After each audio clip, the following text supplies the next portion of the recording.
So this is the last lecture of laser. Today I will be just discussing about the technical aspects of laser. Previous lectures we have discussed about the theoretical aspect of making a laser. Today let us discuss about the technical aspect. Okay.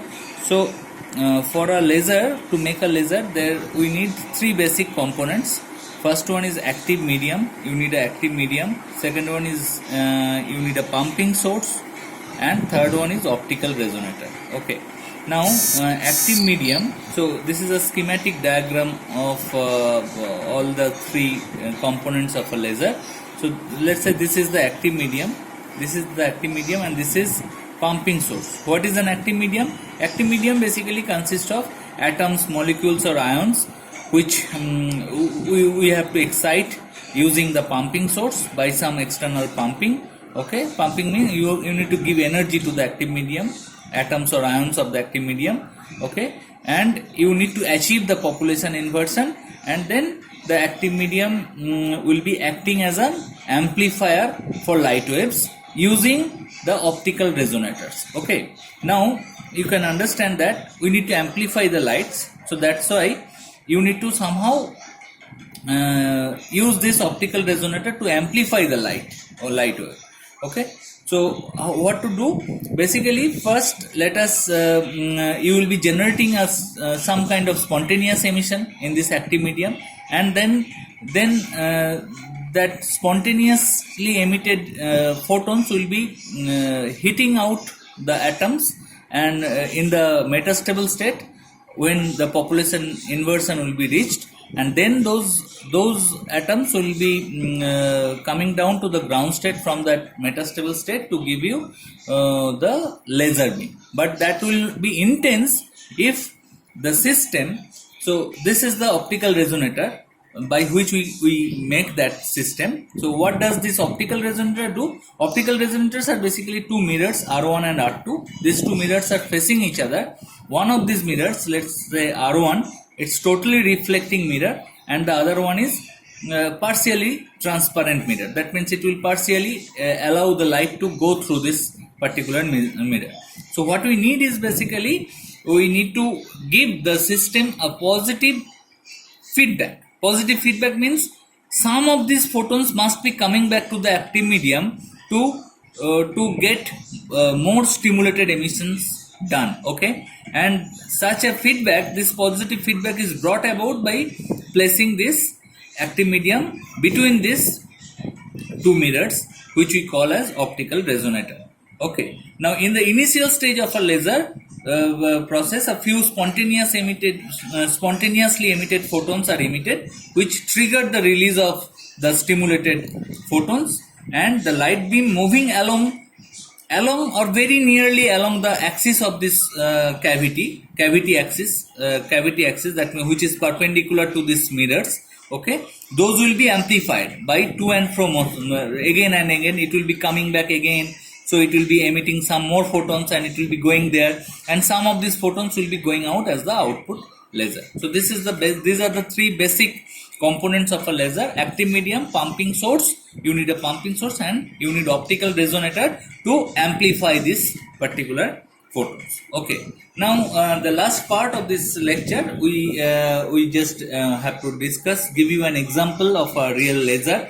So this is ruby laser. This was the first laser that was made by Mayman in 1960, around 1960. This was the first laser. This is, so as you know, ruby is what? Ruby is Al2O3 host material. Al2O3 is the host material, and the doping is done by a very small percentage. How much percentage? 0.05% by weight with Cr2O3 atoms. Okay, this Cr2O3 atoms, basically chromium atoms, acts as the active material. Okay, now so this is a ruby rod.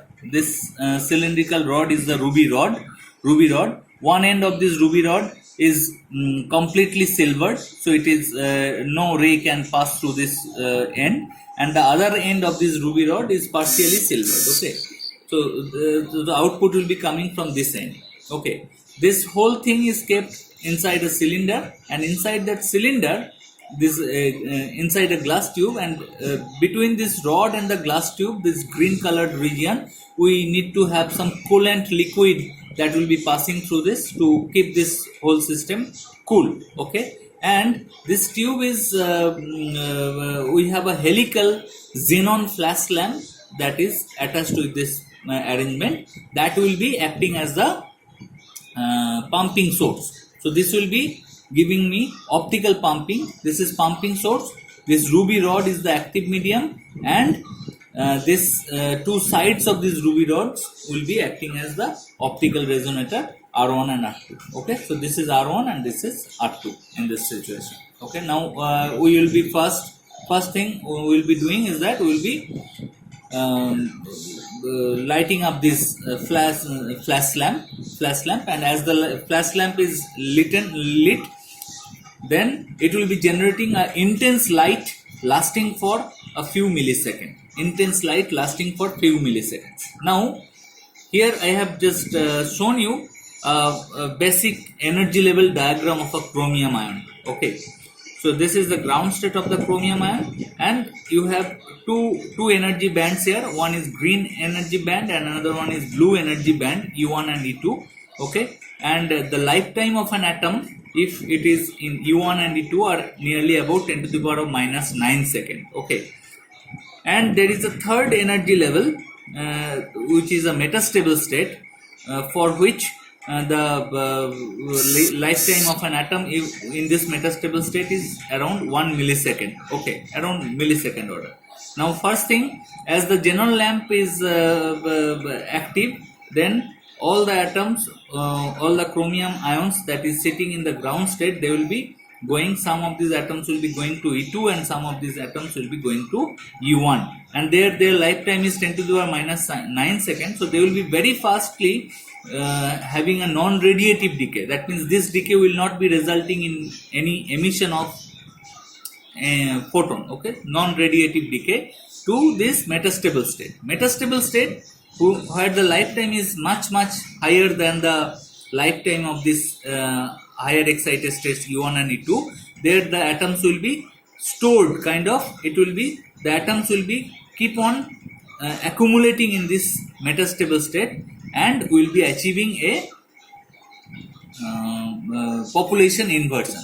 So the laser will be, so from this state, now initially there will be some spontaneous emission too from E1 and E2 to ground state. So those spontaneously emitted photons will be bombarding with these atoms in the metastable states, chromium ions in this metastable states, and they will be creating some spontaneous emission.